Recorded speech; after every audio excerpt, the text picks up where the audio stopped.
Pour commencer d'abord, Yacine Aïd Kassi, vous étiez donc à Nice cette semaine.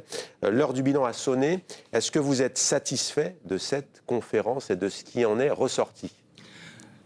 C'est forcément un résultat mitigé parce qu'on est très exigeant vu l'urgence et vu les alertes qui sont lancées.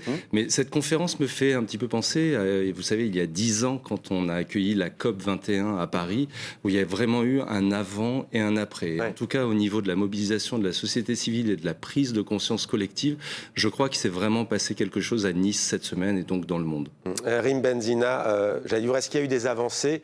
Disons-le, il y a quelque chose dont on a beaucoup parlé, c'est ce traité international pour la protection de la haute mer et de la biodiversité marine. Le président français Emmanuel Macron a annoncé son entrée en vigueur le 1er janvier prochain, 2026. Donc, c'est le point principal, selon vous, de cette conférence ? Il y a eu plusieurs, mais c'est vrai que obtenir 55 ratifications fermes, alors qu'il n'y a même pas un mois, on était encore à 22 ou 23, je pense, c'est un bon pas. Et avoir 15 autres ratifications qui vont venir, ça c'est d'ici le mois de septembre, ça va être annoncé à New York. Donc oui, effectivement, avoir ce moratoire sur la haute mer, c'est très important. Et Noam Yaron, le plastique, j'imagine que vous en voyez beaucoup en nageant. Évidemment, 95 pays ont signé l'appel de Nice pour un traité ambitieux sur les plastiques. Ça, c'est pour l'intitulé. Je vous pose la même question. Comment repartez-vous de cette conférence de l'ONU sur l'océan ? J'ai été assez déçu, honnêtement, des annonces faites par Emmanuel Macron cette semaine.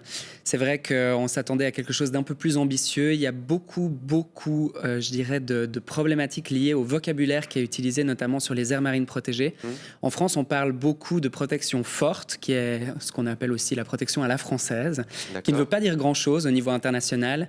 Et ce qu'il faut vraiment, on va dire, défendre aujourd'hui, c'est une protection stricte, c'est-à-dire pas d'activité industrielle, pas de chalutage, qui est le vrai mot à retenir de toute cette conférence, qui sont des techniques de pêche destructive qui sont en fait aujourd'hui autorisées dans la plupart des aires marines protégées métropolitaines. Donc c'est tout simplement fou. J'espère que ça va avancer dans le bon sens et on va se battre pour ça.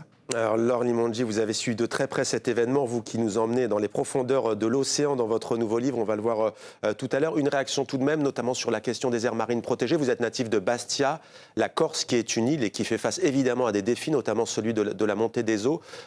Qu'avez-vous pensé de cet événement dédié à l'océan ? Je suis totalement d'accord avec ce qui vient d'être dit. Assez déçue par des annonces qui ne sont pas du tout à la hauteur des enjeux. Je pense Alors l'avantage, effectivement, c'est le fait d'en avoir parlé au grand public. Donc je pense que les gens qui n'étaient pas forcément sensibilisés à ça ont conscience du degré, en fait, d'urgence. Ouais, la prise de conscience. On est placé. La question de ce chalutage de fond, enfin, il faut vraiment régler ça très rapidement. Ouais. Donc moi, j'appelle la société civile, toutes les personnes pour qui la survie de la nature, la mer est importante, à continuer à faire pression sur nos élus.